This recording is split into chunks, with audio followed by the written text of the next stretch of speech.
The Laura Ingraham Show. Okay, let me tell you what we had this weekend. Okay, this is this weekend in the Ingraham household. Let me settle in here. Okay. Saturday, Maria had to be at her lacrosse at 7:30 in the morning. About 45-minute drive from my house, meaning there was no leisurely getting up and making eggs. It was rush into the car with all three kids and get out to God knows where. I blocked out where it was at this point. Yeah, I mean, we get out the door, and if that was the only thing for the day, then that would have been okay. It would have just been early morning. But then we had something. It was really nice. We did a service project at my church from 10 until noon. Well, it was supposed to be till noon, but we finished early, packing boxes for the homeless who need food. So we did food prep with plastic bags and packing stuff and stacking it up, and we had a whole slew of volunteers. Okay, but Maria, after the 7:30 game, we had to then have her back at the field for softball at 11 a.m., and this was at another location near Washington. I had to have a friend of mine drive Maria, and Chris drove Maria. And then after that, we had to go meet her. Dimitri had a soccer game at noon, starting at 12:15. Okay. My head already hurts at this point. Okay, My 3 games right now. from 7:30 to 12:15. He had a soccer game on turf field. It was hotter than you know what. Okay, it was adorable. I took some photos. The kids are dying. The kids are saying, and I quote, "My feet are burning on the turf field." I hate that turf. Those little black pellets get in the shoes, and they go all over the house. Okay, my feet are burning. Okay, really hot too. Out, horrible. At which point, okay, Maria's game is still going on, but I have to go over to the soccer, okay? And then the soccer's finished, and I'm thinking, oh, this is great. We can go home, finally, okay? Make it home. Maria gets home. Nico, poor thing, is just being dragged everywhere, right? He's being just dragged along and boiling hot, saying, can I go to a playground? We get home, and I decide, you know something? My cars are a mess. We're all going to wash my cars. I know you fancy people go to the car wash. It's expensive. My kids are going to learn. Get a bucket. Get some Palmolive dishwashing liquid. Yep. Get some sponges. Don't scratch my paint. Okay? I don't want you to pick up grit and then rub it into my car, which Nico did. Okay, we're going to turn the hose on. We're going to do this. We're going to spit shine it if we have to. I even got that spray that you spray on the wet tire spray to make those tires look shiny. We learned all that, right? And we're having a great time squirting each other with a hose. This went on for hours outside, okay? Vacuum cleaner, we did all of it. Two vehicles, one minivan and one SUV, okay? At which point I realized that I forgot that Dima already had, and I forgot, he had lacrosse at 1:30, which I completely forgot. So he just missed that, and I was secretly absolutely ecstatic that he missed that. But my point is I am falling into this trap of these weekend activities. And I feel like the kids want to do, our school doesn't have has some sports, but a lot of them are during the weekend, right? But what did we have the most fun doing, you think? 2 buckets, 3 sponges, some Palmolive liquid, and squirting each other with the hose. That was the most fun. Nico is a worker bee. Let me just tell you that. The kid's turning 5 years old tomorrow. He'll be 5. He loves getting out there with a hose, and he gets a little lazy after one wheel. Like the wheel has to be scrubbed. You know that grease where the brakes hit? Yep. Oh, that grease builds up on the wheels. That's hard to get out. I don't want the chemicals that you use on that. So we just kind of scrub it the best we can. But those of course, tiny hands. Yeah, so I go over, hey, Nikolai Peter, well, you missed the spot. So I'm like the foreman on the job, okay? But we had the most fun doing that. It's just family fun. Washing cars. You learn the value of your own two hands and hard work, and you're not going to be someone who just thinks, oh, I'm going to spend $25, which is what it costs, to get my car washed by a bunch of people who probably are illegal aliens, right? So we're going to do it ourselves. And then you see how much work it takes. It's work. So, but I love that. I had a great time. And, of course, it was 4:45 by the time we finish. I look up to the sky. What do you think is about to happen? The rain's coming, right? The rain's coming.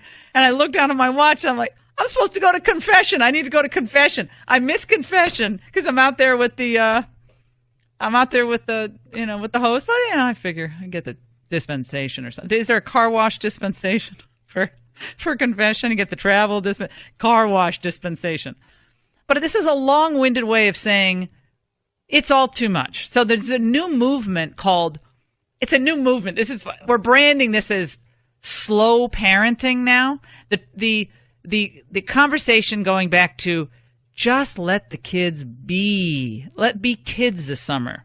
Slow parenting is about bringing a bit of balance back. It's about giving children the time and space to explore the world on their own terms, at their own pace, to make mistakes and learn from them, to get bored even, so that they can learn how to create and to invent their own fun and work out who they are rather than what we want them to be. So am I pushing my past athletic glories onto my kids? I just don't see why you can't find a balance.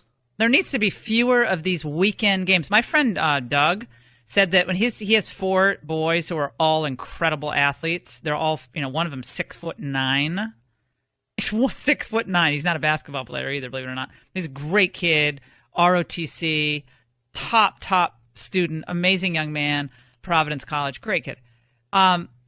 So he's phenomenal. They have 3 other sons. 2 graduated from Dartmouth last year. Another is at Holy Cross. All great athletes. You know what he said? He said, we would not be in any league that had anything on Sunday. Sunday's family day. Sunday we're together as a family, and that is it. So I'm thinking, how do I do that? None of these leagues you can do that. All of them have games on Sundays. So it means the kids don't do sports. Well, especially when you get to the select leagues, all they are Sundays. Well, Maria is in one of these lacrosse leagues, and it's a Sunday deal. Exactly. And that's what I did for soccer. But she had stuff on Saturday and Sunday with this. It's all too much. And so, but I feel like I'm one of the only mothers who thinks this, but maybe not. Maybe they're just not saying it. But of course, I have to vocalize that at a game. So I'm at the game going, can you believe we have 2 games in one day? What is this, Division I college lacrosse?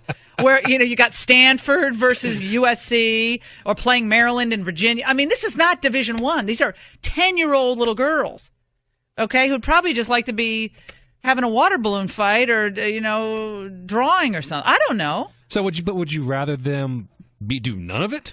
I don't know, maybe a little, but I don't want every I don't day like to hear that. Of the weekend being completely rushed. But did you hear the schedule we had? Yes. 4 games in one day, plus service at the church, which was a good thing. And the thing that was the most important, that was the family bonding over car washing. See, that's okay, but what he just said was let them get bored and be creative. Yes. You know something? Me, do you know what that translates to nowadays? Kids sitting around and getting fat. Well, no, you don't get fat. That's not just saying you can sit in front of a TV. That's what it sounds like. My kids don't get to sit in front of the TV. That's exactly what it sounds like. Let them get bored and be creative. Let them get bored. I get Guess creative what? because I'm creative. No, you know something? You get bored. You know what my mother used to say? You getting bored? Oh, yeah, you're getting bored, Laura? Pick up a rake. You getting bored? Here's a that's broom. That's not slow parenting. No, but getting bored meaning they're going to create their own, and then you have to go and say, look, you're now 15, 16, or even younger. You're going to help out around the house. And my kids, they actually enjoy the work, the manual work. They enjoy it. My neighbors came over. It was really bad. They're like, gee, you have these kids hopping. These kids are. Nico has the scrub brush. He's on the wheels. Can I borrow them? Dima has the buckets coming out with the hot water. I'm like, Dima, the water's gotten cool. Get me some hot water. I can't do the work. And then, of course, afterward, I said, you see this spot? You didn't hit this spot. You know how those the tar gets into the paint Yeah. And you have to really use the elbow grease to get it out. But then I'm worried I'm going to scratch it, right? But you got to rub it. But they learn. You can't just do the light. And then I'm doing the Karate Kid wax on, wax off with them. And I said, James Miyagi. is laughing. But yeah, Mr. Miyagi, wax on, wax off. And those are the blocks. And karate, you block up, block down. And then the painting, up, down, that's the leg block. When someone kicks you. On, yeah. right hand. Wax off, left hand. Yeah, the circular motion.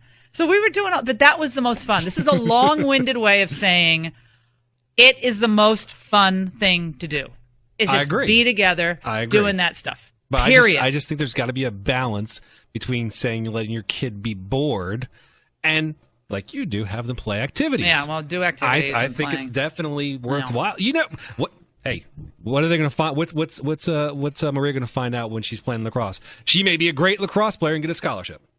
She wouldn't do that if you didn't have her in lacrosse. We got a little work to do on that. I mean, we got a little work. Maria's not one of the best on the team, believe me. And God bless her. She's fast as lightning. But this is, part of it is mommy can't think that each kid is going to be the same level of athlete that mommy was. Okay, I'm also looking in the mirror thinking, is this the right thing? And I say to her, if you don't want to do lacrosse, I don't care. I play field hockey and softball. I didn't even play lacrosse. It doesn't matter to me at all. Don't play. Oh no, I want to play. So she likes it. Good. She enjoys it. She's not one of the best in the team, but so what? You can't be the best at everything. That's also a life lesson. You're not going to be the best, and that's all right. Do what you enjoy and have fun with. This is long-winded. Am I boring people? Maybe this is just all boring. People don't care about this issue. I do. I think it's. I think parenting is really hard. It's the best thing I've ever done. I don't know, about what mistakes I'm making, but I'm trying to learn. And anyway, I want to hear from you. Too many activities for the kids. What's the best thing to do in the summer? Obviously, I work, so I have to balance the work and the kids. But do you agree that these kids are over-scheduled and then they don't know how to create? Their imagination, I think, is blunted because they never have to think. They're always being driven to the next location or the next activity. 855-40-LAURA. Slow parenting or just be a parent. Don't go away. 2 weeks of YMCA camp in the summer. And I played when I was in high school on a traveling softball team in the summer. And we just played in my friend Pam's above-ground pool. The above-ground pools, remember those? I had one. They're classic. I had one. That was awesome. We had so much fun. Remember jumping up and down and making the huge waves? Yep. And then your parents would yell at you saying, we just filled the pool up! You create the huge wave, or you go around in circle and create the big tornado, the water tornado. Water? Oh, no, that was awesome. Those are fun. Then the big frog would jump in, you'd scream. That was summer. That's summer for us. And have a hot dog and call it a day. It was good stuff. Oh, that sounds good. Mike, Myrtle Beach, South Carolina. I'm hungry. That hot dog. I can't even mention hot dog without getting hungry. I love hot dogs on the grill. They're so bad for you. Mike, go ahead, my friend. Thank you. Idle hands. I applaud you on keeping the kids busy. When you said that story a moment ago, it reminded me of the military. Just one quick example, you didn't have much to do. You'd be 10 feet away from a pile of rocks or 10 feet away from a driveway. That drill sergeant would look at you and say, I want all those rocks moved right over here 10 feet away. 4.5 hours later, you have them moved. Say, drill sergeant, remove the rocks. He'd look right at you and say, good job. Now move them back. Just do something. Just do something. You got time to lean, you got time to clean. No. Yeah, that's good. That's a good one. I'm using that. You know what I can't stand, Mike, is someone who comes to me and said, I'm bored. I'm bored. Oh, really? Then make your bed isn't made right. Look, where are the hospital corners on that bed? I'm showing Nico hospital corners. Oh boy. Oh no, he's learning how to make that bed. Not throw the comforter over. And so when I pull the comforter back at 7:00 at night when he's getting ready for bed, it's just a disaster. There are toys in there. There's all sorts of things. I'm like, nice try, Nikolai Peter. I know your game. I did that. No, we stopped that nonsense. Let's go to David, Tuscola, Illinois, line 2. Dave. Yes, Laura, a cross between sandlot sports when I was a kid, where we just got together and brought whatever equipment we had and had fun. And if a parent came by, it was because you were in trouble or you had to go home. Right. There was no spectator sport about it. That was awesome. Fun times. Yeah. It have intramurals, community intramurals, where parents can buy the equipment, like lacrosse equipment or basketball or whatever, and then let the kids form their own team, form their own divisions if they want to play competitively, and not form divisions if they don't. Well, David, who has time for that? I mean, Intramural. I mean, I could barely, I barely get it done throughout the day. So that, I mean, I hear what you're saying. But that's, for me, that's about as likely as a sandlot popping up. You know where those sandlots were, or high rises now? It's very Yeah, true. it's like really bad housing developments that will look like they're in disrepair in 10 years. That's what happened to the sandlots. Mike, Syracuse, New York, very quickly, line 7. Mikey. Hey, Laura, 30-year high school coach. Awesome. If you're Jalil Okafor, play the AAU and spend the money, because those leagues your kids are in aren't free. They need more independent play to work on their skills, getting along with kids outside and stuff like that. AAU stuff? I should look into that? No, I'm saying AAU is a moneymaker. Oh, is the moneymaker. If it's a real talented kid, play him. If it's a kid that wants to have fun, work on skills too, because those leagues you're in, they're all games. They need to kick the soccer ball against the wall, throw the lacrosse ball against the wall. Yeah, we need to work on skills. I need to work on my skills, Mike. We all need to work on our skills. Excellent call. Great point. Stay with us. The after-school schedule of any child right now, between about 5 and 20, these kids have more on their plate than any Fortune 500 CEO you have ever met. Remember to give these kids some downtime, some open space. When we were little, we went out in the backyard and we played. Right. And we had all those beautiful neurons that were firing to make up diamonds and dragons and dinosaurs and demons out of nothing. Agree with her. Jennifer Funt, she's a commentator, writer, on this issue. Good for her. My kids go out in the backyard. Well, when I come back out and I see what they've done, you know what Nico was doing yesterday?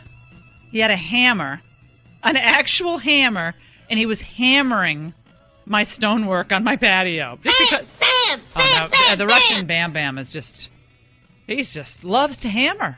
You know what he tells the teachers every Monday? They said, "What'd you do over the weekend?" He said, "We cut down a bunch of trees."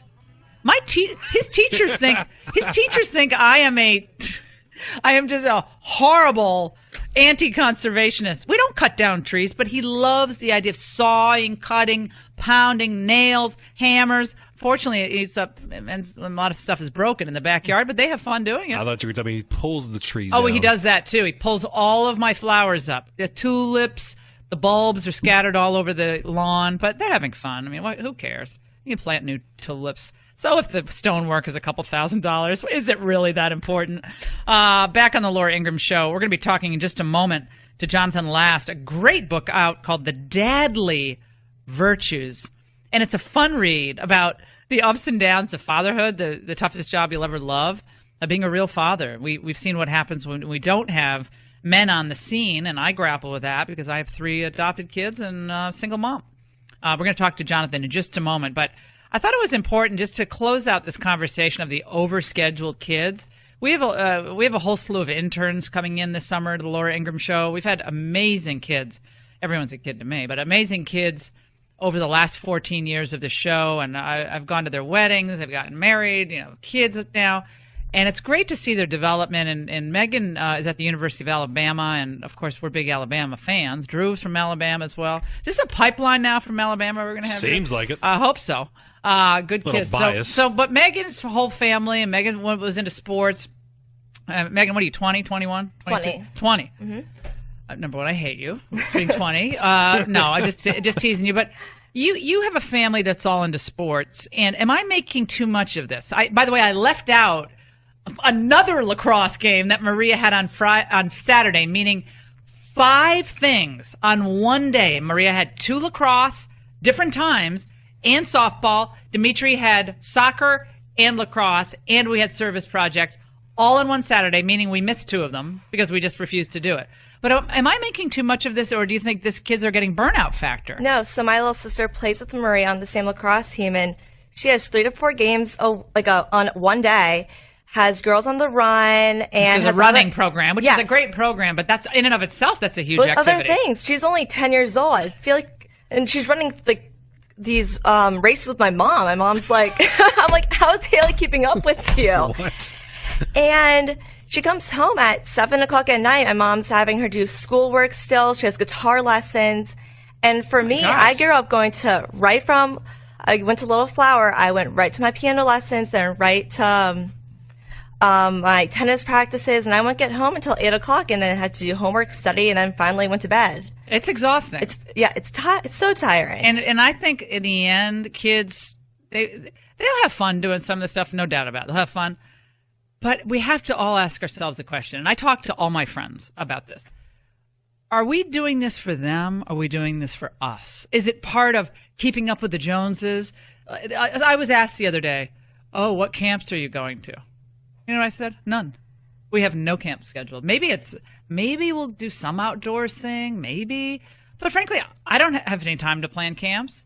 And we're going to go to friends' pools, and I don't know what we're going to do. We're going to have fun. I have no idea what we're going to do, but we're not really planned. You might as well have thought I took an axe to my kids. The way this one woman looks at me. And I don't know her well, but she's chit-chatting. I'm not good with names, so people... whatever, I'm on TV, people know who I am. I'm not saying that's anything great, but I have a hard time memorizing names. And I meet a lot of people. And they're very nice people. Oh, what camps are you going to? What? Like me go to a camp? No, your kids. I have no idea what camps. Do you have any suggestions? Oh, well, we're going to that 6-week sleepaway camp. I said, my kid's going to be gone to college soon enough. I don't want them going to a 6-week sleepaway camp. I wouldn't send my 10-year-old to a 6-week sleepaway camp. I wouldn't send that to live with my brother for 6 weeks. I never did sleepaway camps. I don't like those sleepaway camps. I think it's always the camp counselor's friend who comes visiting, and then you don't know what's going on in those cabins at night. I don't like that. Okay? And I know you can learn. Well, I went to a YMCA camp, and there was some hijinks going on there. Makeouts. I'm just saying. My daughter's not going to be going to that. Yeah, like the boys. It was a co-ed thing, and the boys would come over. No. That was the easy days. I mean, you didn't have before social media. But I'm just scared of all this stuff. So you don't think I'm insane or crazy? Not at all. Okay, good. See, I wanted a young person like Megan to validate my concerns about myself. Now, I'm not wagging my finger at other moms because I feel like I'm caught up in this, and I've got to get off this very fast-spinning carousel because I think my kids are, in the end, it's not going to benefit them at all. So thank you, Megan. You're now dismissed. Get back on the phones. No, Megan's great. I said, Megan, you're on the radio. She's like, okay, no problem at all. Most people freeze up. I've had producers who freeze up on the air. Megan just goes, that's great. You have a career in radio, television, whatever you want. Great. All right. Joining us now is Jonathan Last. Jonathan can chime in on this because it's not just moms. I'm talking about moms, dads. Megan was saying that I think a dad or a mother was told was it soccer, Megan? Yeah, soccer game. It was a soccer game. What were they told? They told the dad that he couldn't come within 5 miles of the soccer game because he was too absurd to the refs. There's no, you can't be here. So screaming at the refs for a little kid's game. Now there's a perimeter through which this father cannot now cross because he's so. So he can watch it at the top of the hill and make all his comments up there. But yeah, you can have a periscope to look at the. Let's talk to Jonathan Last. In my hot little hands, I have I almost said the dadly virtues, but it's the dadly virtues. Adventures from the Worst Job You'll Ever Love, Jonah Goldberg, Steve Hayes, Toby Young, Tucker Carlson, PJ O'Rourke, and a lot more, talking about the fun adventures of being a dad in today's crazy society. Jonathan, you edited this book, and you had to hear my crazy commentary about this life that we all are living with our kids now. And how are you? Good to talk to you, man. Look, I saw The Parent Trap. And that was sleepaway camp. Look what happened to Lindsay Lohan. Excellent this point. This is all you need to know about sleepaway camp. Stay away. Stay far, far away. I agree. I just don't – see, I'm not trusting enough of people I don't know with my kids. That's why we don't do sleepovers with people unless it's maybe my brother or one of my best friends. And even then, it's I don't know. Well, think about how much time is as a percentage of a kid's life. To a 7-year-old kid, 6 weeks is 9 months or something. It's right. A percentage of their life. It really, it's hey, you're sending me to Siberia. Right, for 6 weeks, and then the kid's like, well, I love it. Well, maybe you don't like your parents very much. They're like, I love it. No, you're not going to any sleepaway camp for 6 weeks. I'm not doing that. I'm already sad about my kids leaving for college, and my daughter just turned 10. So I'm already getting upset about college, and we're 8 years away from that. So this is probably my issue. But Jonathan, the dadly virtues. They're really funny stories and heartwarming, tear-jerking stories in this as well about modern-day fatherhood. And these are lots of people recognize and know from Fox News and writing and journalism. But why was this book done? So this is I have 3 kids. I'm behind you. Mine are like 7, 5, and 2, and mine are 7, 5, and 10. Oh, right. See, so I was spectacularly unprepared for fatherhood, I would say, and this is the book that I kind of wish that I had. That was my goal. I wanted to do a book about fatherhood since we started having kids because it's such an interesting subject. But I'm actually I'm new on the ride still. I don't know enough to do it on my own, so I brought all my friends in. Mm-hmm. And what we did is we did this book, the idea of which is it starts with like birth classes and Lamaze and all of that, mm-hmm. and then it goes through, getting the kids to school and giving them the birds and the bees talk, and then off to college and empty nesting, and then sort of finishes up with Joseph Epstein in this beautiful essay about grandfatherhood. So it's about like the full life cycle of the father. Arc. Yeah, the whole arc, the narrative arc of it, and it's really, as you said, it's really funny because one of the things that annoys me about parenthood is when people are like too saccharine and hallmarky about it, because in many ways it's horrible, like funnily horrible once you have a little bit of ironic distance from it, but when you're in the moment, it's not super great. And one of the things that I think, we women, we think the discipline of kids, it's better to come from a father.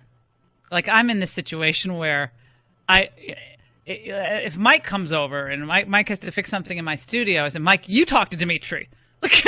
or Chris, you talk to Dimitri, or Pat, you talk. But a guy who comes into the scene has a better handle on an issue like discipline. Is that right or wrong? I think it's hard for moms to discipline kids as well as fathers. I think fathers are better disciplinarians. I kind of melt. So much of it depends on the kid, right? I mean, how the kid responds to it. So, like, my 2-year-old has gone through this phase where she has been taking off her diaper in her crib during nap times. Oh, that's nothing. My kids did that. All my kids did that. But so this began with that, and then morphed into, like, when she throws her 2-year-old tantrum, it's like a tantrum followed by stripping off of all her clothes. Mm. And so she, like, does this a couple weeks ago, and it's like the 9th time it had happened by noon. And I said, you put your freaking pants back on. And I did not say freaking. Right. She looks up at me and she goes, I will never put my freaking pants back on. I said, well, great. Well, now we know how you're going to pay for law school. Then you get into that back and forth, and she's so some things, like, I'm not sure how much they respond to. I think my kids all respond. The boy responds actually much better to me with discipline than the girls do. The other 2 girls, I would say, tune me out for discipline, but they listen to my wife more. So, well, every family's different. Every family is different, but it is. Do you find yourself as a dad? Do you find yourself just stopping every now and then and looking at them and thinking, "Oh my gosh, you're so beautiful! I can't believe I'm a parent." And I look at them, and look, we have our moments. Believe me, Dimitri threw my friend's computer case down the stairs yesterday, and that was not pretty. And kicked it down the stairs, and then when Chris said stop kicking, he kicked it all the way down the stairs. Oh no, I was so mad. Remember that old luggage commercial with the monkey Samsonite. He was basically the gorilla in the Samsonite commercial. That's exactly what he was. I'm going to call him that, little gorilla from the Samsonite. And then at that moment, you just want to wring their necks. But then I'll look at him as he's sitting. He's walking the dog with me last night. I'm looking at him going, "Oh my gosh, he's going to be married someday. He's going to be a man." And I get overwhelmed with the moment. I know that sounds really maybe cheesy. But it always hits you like after the fact, or like when they're sleeping. Like my 7-year-old, our oldest is a boy. He's like this little man in so many ways, and we'd had a tough day a couple weeks ago, and I went to check on him, if he was sleeping, and he still has, he's 7, so he still has like stuffed animals and stuff.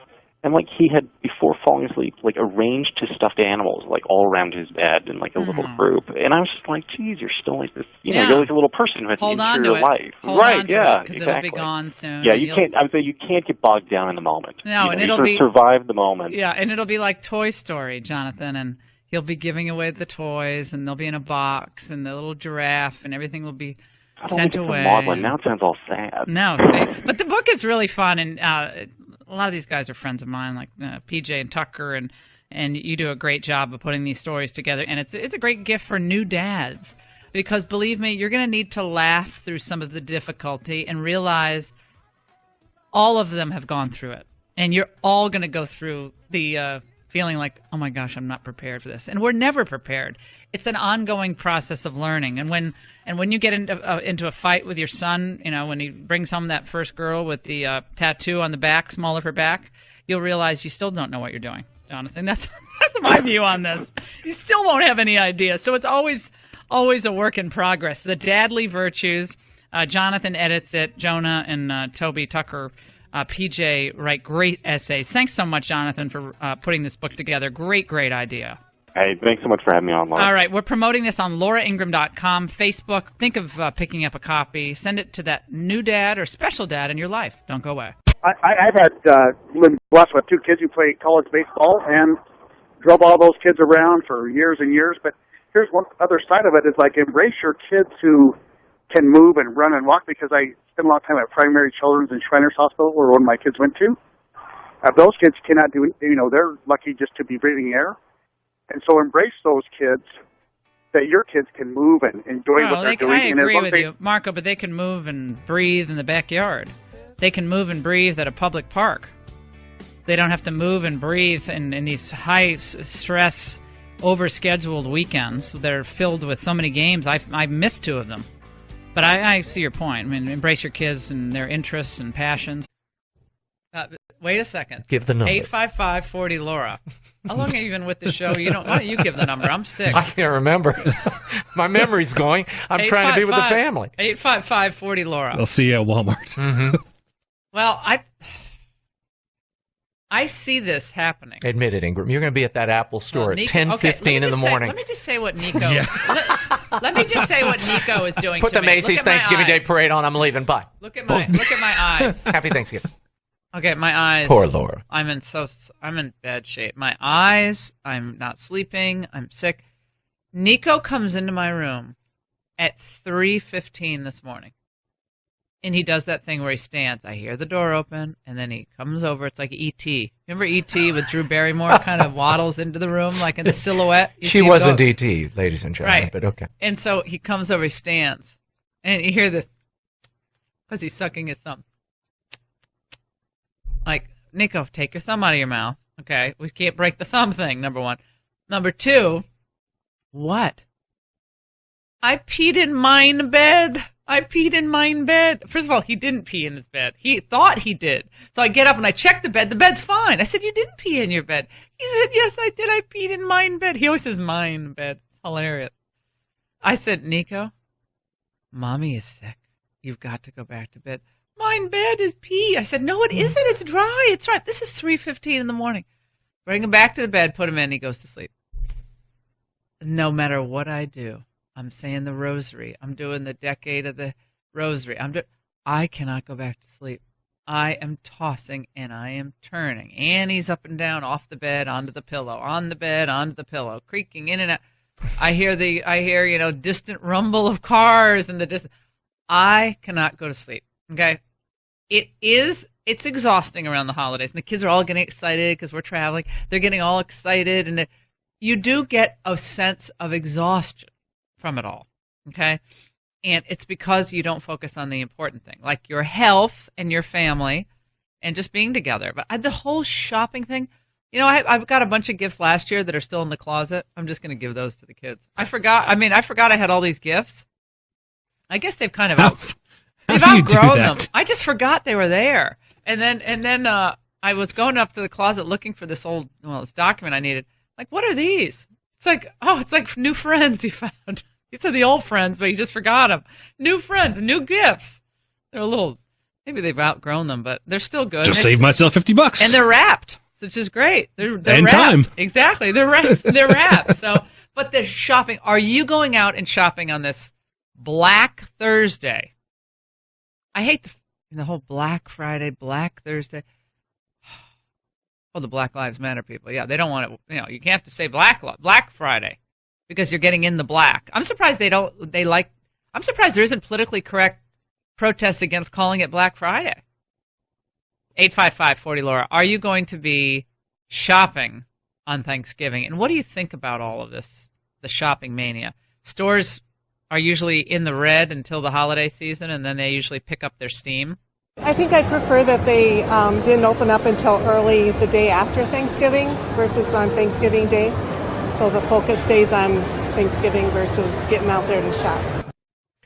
People have lost the whole reasoning behind Thanksgiving, too. Right. I mean, they get together by default. I mean, it's like getting together for a birthday party. I think they forget this is to be a day to give God thanks for all the things that we've been given, for our security, prosperity, health. And it becomes a day of obligation. And you see, I see, we were at the grocery yesterday buying ingredients. People are in a frenzy. And everybody's got the list. And, what do I need? I've got to get, I need another bottle of this and another can of shrimp. I swear I had to wrestle a woman for an onion the other day. Oh. She liked the sweet onions. I said, that's my onion. She starts to grab it at me. Oh, it's my onion. I need it for my turkey soup. Is this the last onion? Don't try to get those. I mean, what, do they have no onions? Is there some shortage on onions? I couldn't believe it. Without an onion, people grabbing. Onions, celery, and those Italian breadcrumbs. They'll take your arm off trying to reach for those. There's like two on the shelf. Right, they're all out because it's a shock that people are going to make stuffing at Thanksgiving. Right, they can't. That's a real stunner. So we made Thanksgiving. We made an early Thanksgiving last night. Wait! Stop. You don't move Thanksgiving. You don't get to move the day. This is like the bishops. They move all the feast days. Thanksgiving is. Oh, it's Christ the King next Sunday. What? Holy Thursday on a Sunday. How do you Christmas do that? is a Friday. Well, wait. Go ahead. I decided to. Well, because I'm traveling. So you're the bishop in your house. Yeah. Traveling where? I'm going to Texas. Texas? To be with the Hendies. My friends, Nina. So you're crashing into someone else's Thanksgiving. Thanksgiving. That way I don't have to cook. And I see. I understand. I'm just trying to draw the truth out here. That's I haven't seen you in forever. It's the Kingsleys, the Hendies, it's the Cipollones. I'm going to. I see. We float. We're floaters. Nomads. We float. I'm telling you. Well, I think they truly enjoy. Cut to the Henley house. You know what's ring, funny? ring, ring. No. Don't answer the phone. No, don't listen, pick guys, it up, Nina. You guys. Leave it, Nina. Don't pick it up. No. It's listen her. But 202. Hale, don't pick up that phone. Listen to what they've done. But Ed and Nina are like my best, they're my besties in Texas. Listen to this. Listen. So I thought we were going to be going with them and they were going to make Thanksgiving at their ranch, right? So I call and I said, let's just firm up all the plans. And Ed's like, well, we're going to Huntsville, Texas to our friend's ranch. I said, whoa. I thought we're going to your ranch. Like, he's floating to somebody else, and now I'm tagging as a floater to a floater. Mm-hmm. So I'm floating to their float to another. You better hope Chick-fil-A is open at this point. This sounds like a. I don't know. Sorry, Nico. Cook, we got to get the airport today. We're going to call our friend. We're going to do a drop-by. And then he says, "Oh, guys, to the airport." These are great people, by the way. Ed and Nina are wonderful people. But no, the best thing is that Ed's a pilot. Well, he crashed his plane about 4 months ago. Remember in that median Was Harrison Ford in that one? It was a bad crash. He did? But he landed it in between a major freeway. The doofus that he got where he refueled his plane put the wrong gas into the plane. So they lost the engines. He had to land it on a major thoroughfare in the middle, the median strip. He landed. He got a compression fracture in his back, but he's fine. But he got a new plane. Oh, man. So he said, and Saturday we're going to fly down to a wedding. I said, whose wedding are we going to? With the kids? He's like, and a girl I had met who actually had lost her leg in the marathon bombing. Great girl. But I said, we're flying to South Padre Island on Saturday. I said, Ed, you just crashed this plane. I'm getting in this plane with you for. He's like, it'll be great. We'll go down. We'll hop down for a couple hours and hop back to the ranch. I said, is there any relaxation in this? The Hendies are go, go, go, go, go. Mm-hmm. But Nina's like, we're not going. We have a lot going on here. But it's like very good. But this is why beggars can't be choosers. They're like my family. So they're like, we have a lot of stuff planned. We're going to have a great time. And we're going to, but we don't shop. I'm not a shopper at Thanksgiving. I asked just a simple question if people She's going shopping in Texas. Use the shopping to avoid the family. Do you use shopping to avoid being with family members on Thanksgiving Day? I think maybe some families do it as an activity. Maybe it's fun for them, and some people maybe just get tired of sitting around and eating all day. Yes or no? 855-40, Laura. Let's go to Cindy. You in Michigan, Cindy? Line 2? Yes, ma'am. Hillsdale, Michigan. All right, go ahead, my friend.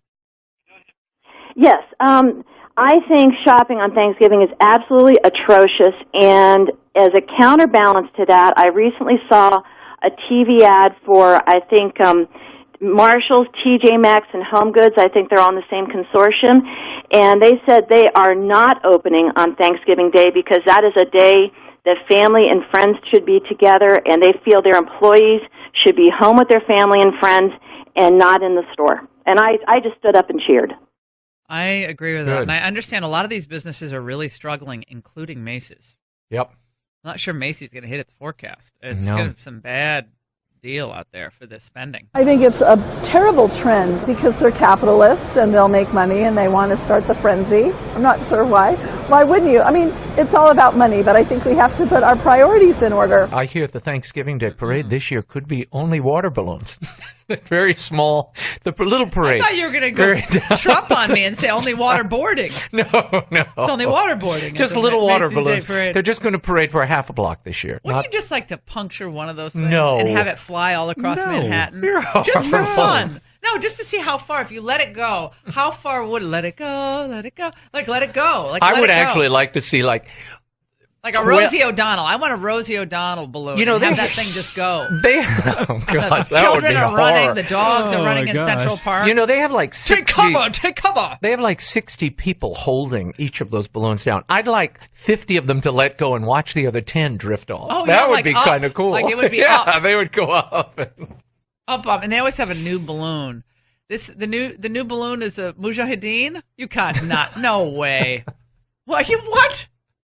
And wearing a suicide vest? That is not what New York wants to see. You people are awful. Mujahideen Thanksgiving. That would an extra exciting. There are sound effects with this balloon. Let's go to John. And I'm sick. Did I mention that? John, line 5. I'm not feeling well. John, go ahead. Yeah. So our family is not planning on shopping on Thanksgiving, but I do find it interesting that at our dinner, the cousins that are complaining about this, how horrible it is. But I think maybe at midnight we might still go out. Wait a second. What? You know something? I find that to be so depressing. Because what do you get? You get an extra 20% off one of those hideous quilted coats that men wear. How about the men with those little quilted coats? You know the ones I'm talking about? I don't know what you're talking about. The down quilted coats, the really lightweight down. Oh, yeah, with the little fabric, like the little here's triangles. a news flash for all you guys out there. If you're a man, don't wear those little quilted coats. That is not a positive thing. The Jessica Fletcher collection. I can't stand those lightweight down coats. You know the ones I'm through. You know the ones I'm talking about? Come on, they're like the old down coats were like manly. Yeah. They now look like they're these like little featherweight coats. It looks like a mattress cover. It's a mattress cover that someone has put arms on. That's what it is now. I don't like any quilted coats for men. But here's the problem. This is all a come on. When you look in the paper, it says I mentioned that I don't feel well. The computer. I'm going downhill from there. I feel downhill. It says something like, I'm trying to save your show. Stay with me. It says laptop computers, $200. Well, there's only 5 of them in the store. So you've got 150 people killing each other for the 5 laptops. And they will kill each other. No, but they have killed each other. Yes, they have. Every year. Stampeded. Okay, this is my question. Couldn't they just play last year's Black Friday report and save the reporters some time? They should just have the same report. No one would notice the difference. No one. What's the big toy this year? Star Wars. What's the big It's going toy? to be all the Star Wars toys. Oh, that's Star made in China Wars. crap. Who Oh, wants come on. that? Star Wars toys. The play It's all sets, the play toys, sets. Ah. Millennium Falcon, redo. We're redoing. All of this is going down the tubes. None of it's What are you working. cooking for your appearance at the Hendy's? Got to bring Well, something. last night I cooked a big turkey breast had the pop-up timer, so that helped. Oh, so this is for the early This was the Ingraham Chuck, Thanksgiving. I made Chuck and Chris came up. We made turkey breast and then vegetables on the bottom. I made the homemade gravy from scratch with cornstarch, little white flour, made the paste, had the drippings, drained the grease off, and then it was a lovely turkey gravy. And it was very good. It was a tasty dinner. That was it? Too much. Just veggies and turkey? What? Just mashed potatoes, stuffing. No casserole? You didn't make a casserole? What am I? Do I look like a Jell-O mold? I'm not making that stuff. I hate that. I don't like Jell-O molds. Not Jell-O, casseroles. Casserole? Yeah, like sweet potato casserole. No, I didn't have time for that. You know, this was all done artichoke. last minute. My By the mother way, makes a shrimp and melitone dressing. Oh. So to good. die for. Yeah. To die. You would The know, Italians Melatonin's do like the a squad. fish. They do the fish all the time. They do it for Yeah, Christmas you got to do the Eve, pasta and the fish. and then they do the scampi, and they have all that stuff out for the. It is good. It is tasty. But you're stuffed by the time By the time you get to the turkey. That's right. Yeah, by the time you get to the American Thanksgiving, you're already done. Yeah, you're right. You save that so for dinner. Negative. We'll take a break. 855-40, Laura. Rick, Happy Thanksgiving, Laura. Happy to you. How you doing today, Laura? I'm hanging in there. I'm sick, but you know what the heck? We soldier on. Hey, I loved your story a couple minutes ago about the Macy's Day Balloon Parade. Oh, yeah. You know, that was a Seinfeld moment. Oh, you know something? I probably remembered it and forgot it. That someone. Do you remember which balloon they popped? Snoopy? During the parade. I forgot. No, I don't know. Well, Woody Woodpecker. Oh, that's right. And you saw the face go close to the camera, right, at one point? I think. I've been sort of having a memory. Yeah, that was right, yeah. All right. Oh my God, Mike just blew my ear out on that. I love Woody the Woodpecker. You can't find those cartoons anymore. Where are Woody the Woodpecker cartoons?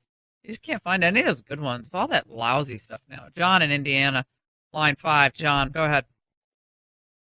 Yes, we're skipping dinner with our son-in-law, our daughter, because we want to go shopping, and they're having us so late today. We really don't care to be with his family. Okay, tell me, what's the problem with the family? What's the disconnect there? Well, without saying too much, they're kind of indigents, maybe criminals. Criminals? Kind of bad people. Yeah, why would you be with them? They could have stolen the turkey. That could be a hot turkey, if you know what I mean. So wait, are you going shopping then, John or are is they going. going John, shopping? you're going shopping, right? No, we're going shopping. Yeah, Oh. my wife and I, we always go shopping on Black Friday. Okay, real estate shopping. They're Well, moving that's it up very a day. interesting. I think it's a terrible trend because they're capitalists and they'll make money and they want to start the frenzy. I'm not sure why. Why wouldn't you? I mean, it's all about money, but I think we have to put our priorities in order. I think maybe some families do it as an activity. Maybe it's fun for them, and some people maybe just get tired of sitting around and eating all day. Stay tuned for more of this special edition of The Laura Ingraham Show. New daughters, first child, adopted child's third birthday, and now being back here with her is, I mean, it's hard to find words for it. Someday I'll write about it, but I'm just beginning to take it in, and I'm looking forward to seeing what Food for the Poor has done for the community here, and talking to some of the women who need a hand up. That was yours truly in Guatemala, in this remote village in June, where I brought Maria, my daughter, who was born in Guatemala. It's hard to believe. Raymond and myself and Patty Coleman, we all went and picked Maria up in end of April in 2008. Oh my gosh, it seems like it was not that long ago, 8 years ago. It's hard to believe. Scary. I mean, time just goes by so fast, but when I had the chance to go to back to Guatemala, I hadn't been back for 8 years, with Maria and visiting all these incredible projects that Food for the Poor does for the most destitute people, women and children especially. It was such a gift. It was a gift to Maria and myself, and just seeing the selflessness on the part of these great folks. Amazing. So this partnership with Food for the Poor has been really interesting. And you got to get outside your own bubble, wherever you live, sometimes to appreciate what you have even more. So it's just wonderful. Angel Aloma is the executive director of Food for the Poor, and he has been overseeing all the communication initiatives for the organization. Has been on, I don't know how many, dozens and dozens of international relief trips to the 17 countries served by Food for the Poor in the Caribbean and Latin America. And I thought it'd be a fun time to bring Angel on and check in and see how things are going. And Detroit Lions are now helping out with Food for the Poor, so great stuff happening. Angel, how are you? Long time no speak. I'm doing great. I know it's good to hear your voice. Of course, I hear your voice all the time on the media now, but it's nice to hear it personally directed to me. Angel, it's so odd how time goes by. It seems, I mean, that trip was so important to me personally. Obviously, my personal connection to the country going back to the 80s, but it's time just flies by. This year has been a blink. I cannot believe it's the holidays again, but it seems like just yesterday we were in Guada together. I know, that's the weird part. It really, and as you get older, it goes even faster. So you have something else to look forward to. Oh my goodness! Well, Angel, tell us about what's happening now with Food for the Poor. I know the initiatives that we videoed and explained so much about in Life Zet, which are so incredible and have done so much good for so many children and women and men. And you've also done incredible work in Haiti after the horrific natural disasters befalling Haiti and so forth. Tell us what we need to know about Food for the Poor today, and then how we can help. Well, we are the largest international charity in the U.S. We are going to be 35 years old next February. Wow. We do all our work, or rather our donors do all our work at a wonderful overhead ratio of less than 5%, which means that more than 95% of all donations go directly to programs that help the poor. Our name has become a misnomer because Food for the Poor, people think we're a food kitchen, and we also now build homes, we dig water wells, we do medical and educational, and we do a lot of self-sustainable projects, which you were just referring to, those beautiful greenhouse projects that are so excellent to take an entire cooperative and village out of poverty. One thing we didn't get to visit, Laura, is that in our partners Caritas, we support 600 women's centers where the women are trained. The women usually are alone at home with the kids. They are trained in sewing, in cooking, in baking, in flower arranging, and all these things where they can do at home afterwards. The ones who pass the sewing course, they get a sewing machine to take home with them so they can be with their kids and also make a living, and it's amazing. We have gone into the darkest areas of the mountains where we actually had to get off the vehicle for the vehicle to be able to get up there. And we see these women, they had a fashion show for us when we went. It was amazing, really, truly amazing. And we support 600 of those in Guatemala. Those agricultural projects are truly, some of them we actually partnered with the Taiwanese, and they taught the people how to do papaya plantations and the large guava plantations and things like that. Not only taught them that, but also how to market it afterwards, which is very important because you have to give them from Genesis right to Revelation. You can't leave them in the middle because then they don't know what to do with it. So, of course, we are still a drop in the bucket, and that's the frustrating part. We may never win the war, but we celebrate every battle, every skirmish that we win, and we think of it as one family at a time, one village at a time, one county at a time, as it goes along. And we're winning a lot of those battles. Angel, we're talking to Angel Aloma from Food for the Poor, and you go to foodforthepoor.org, and $50 can give food to a child for an entire year, water for life, $12.50 a month. You could save 3 children their lives. It's incredible. It's such a little amount of money for people. I mean, a lot of us spend that much in a couple lattes every week, and it's stunning what you can do for so little money. What I have heard from folks in different arenas, like, well, we have so many problems here in the United States. Why should we be sending our charity overseas? Why don't you focus on the United States? What do you say to that? It should really be a choice. In the U.S. you have poverty, but poverty is very different here. It's a family of 4 earning $25,000 or less is considered below the line of poverty here. But those people in that condition, they can get a check from welfare, they can get food stamps for their children, they have free education in public schools, they have lunch programs in public schools that for kids that come from underprivileged situations. We have government subsidized housing, we have Medicaid who takes care of their medical. In Guatemala, there are none of these programs. We are it. Like, it's charities like ourselves, and we are the largest of all the charities, the largest suppliers of aid there, of food and medicines and that sort of stuff, because even in hospitals, when we send them medicines, we have to send them food also, because we can't give kids antibiotics on an empty stomach. So we distribute food also, and it's amazing, how thankful they are for that. We have nutritional centers all over Guatemala. Guatemala is the highest country in the Western Hemisphere of the children not developing properly because of malnutrition, and they're the fourth largest in the world. Stuntedness in children, 50%, and if you count only the children of the poor, it's 90%, which is a horrendous statistics. I mean, in Guatemala, in one of our nutritional centers, I met a young girl, Maria del Carmen. She was 15 years old and weighed 41 pounds. Oh my gosh. And that's what my 6-year-old grandson weighed, and it really breaks my heart. Now, she was the lucky one because she was there at the nutritional center, so she will survive, but there are so many in the mountains and all over the place that don't get to go for that. And with $50, go ahead, sorry. You can do so much. Yeah, with $50. I mean, this is the holiday season. I know people are stretched, and I know people have their own families to take care of. I understand that, but if you could spare it,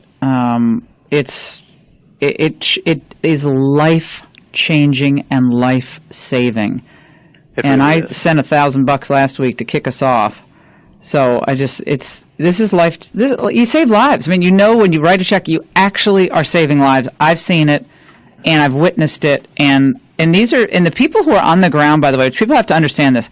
Those on the ground who are working in partnership with Food for the Poor, getting the food and the water and the entrepreneurial skills right to the people, they're living basically in our standards in poverty. Absolutely. I mean, right? That's something. They're not living high on the hogs like, give me a salary. No. Right. No. These nuns. Tell us about that, Angel, because that's important. The missionaries are living like one peg of the ladder above where the people there right. is concerned. You go into their homes, and sometimes it's dirt floors, and they're living, and they actually sacrifice a lot of their food and everything that should go to them. They'll give it to the poor, because these are people who are inspired, who are devoted to the cause, to the mission, and it's really amazing. I really take my hat off to them. A lot of the Christian missionaries, of different denominations, they truly devote their entire life to saving these kids, and that's huge. I want to explain, Laura, that when we say food for a year and water for life, that we can make a meal with a good portion of protein and carbs for 6 cents each. So 2 meals a day, 6 cents each for a year. And then what we did with the water is, when we put a well in a village, it usually supplies at the very minimum 1,000 people. According to the directions, is 1,000 to 4,000, but we count as 1,000. The cost of a well, when you divide it by 1,000, is $6.75. And when we put a well in a village, if the pump breaks, which is not usual because they're really good quality, right. If the community leader will call Food for the Poor, we come and replace it. If the well goes dry, we dig another one and put it in there. So that's why we say water for life, because we do not just put it and then we take off. I got it. We take care of the communities that we go into.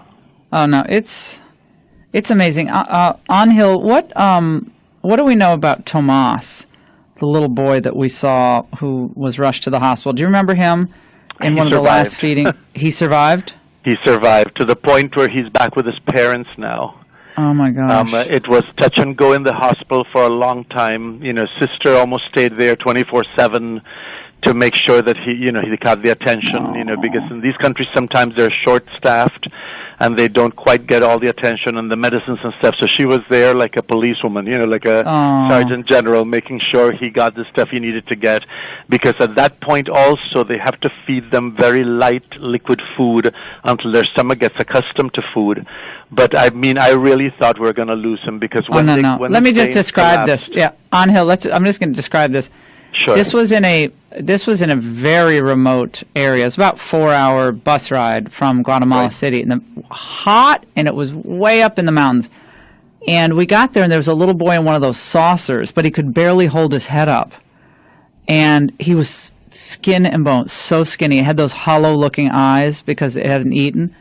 And while we were there, in the 2 hours or so that we were there, they were trying to get an IV in him, and they couldn't, because he was so dehydrated and malnourished. And sister took him, and they rushed him to the hospital. And apparently he had been only drinking corn water, that boils off from the corn to make the tortillas. That's most of what he's had his whole life. And oh my gosh, it's just heartbreaking. I tried to hold him, I remember, and I did hold him initially, but it hurt. It hurt him to hold him because he was so lacking in normal musculature and so forth. But I think about him. Angel, I'm telling you, I think about Tomas, and I see his face almost every day. In my mind, I think about him all the time. I actually have a picture of him that I look at all the time, and I pray in Thanksgiving that he survived and he's alive, because I honestly thought that before we left, actually, we would have heard that we had lost him. No. And it was really touch and go for a few days after that. We kept calling every day to find out, but God bless. that little Sister Edna is a miracle worker. Oh my gosh, really is. She's incredible. Well, Angel, we're going to try to raise as much money as we can on the Laura Ingraham Show, listening audience coast to coast. Especially, it's nice to think of charity a year long, and we should, because most of us are just blessed and so blessed. But it's such a nice time to think of it during the holidays. We're giving thanks for our own blessings, and what we give to others is really the measure of who we are as people. And as Mother Teresa used to say, "Give till it hurts." I love that. Give till it hurts, she used to say. Yeah. But Angel, thank you so much for explaining so much of what you guys are doing. It's God's work, and we just love you and the whole crew. Rob Davis. We love you too, and please give my love to Maria. Oh, I will. She asks about you guys all the time. She's like, when are we going again on a trip? I said, okay, hold your horses, sweetheart. She just, oh, my God. It was so meaningful. Whenever you're ready, we're happy to go with you. Sounds great. Angel Aloma, Executive Director, Food for the Poor. It's very easy. Just go to foodforthepoor.org. That's foodforthepoor.org. But it's beyond food. It's water. It's self-sustainability, water projects. People being able to market the things they make and grow in a new way. So people being able to help themselves up out of poverty. It's an amazing organization, and we've heard so much about charities that aren't all that great or don't do what they say. Let me tell you, I've seen it with my own eyes and seen the people who are so joyous to get a banana or a small meal with some protein in it once a day. It's incredible.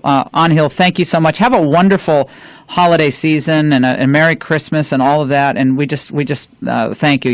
You're an angel, and your name is Angel. Thank you so much. Oh, no, just a name. Too hard to live up to. Stay tuned for more of this special edition of The Laura Ingraham Show.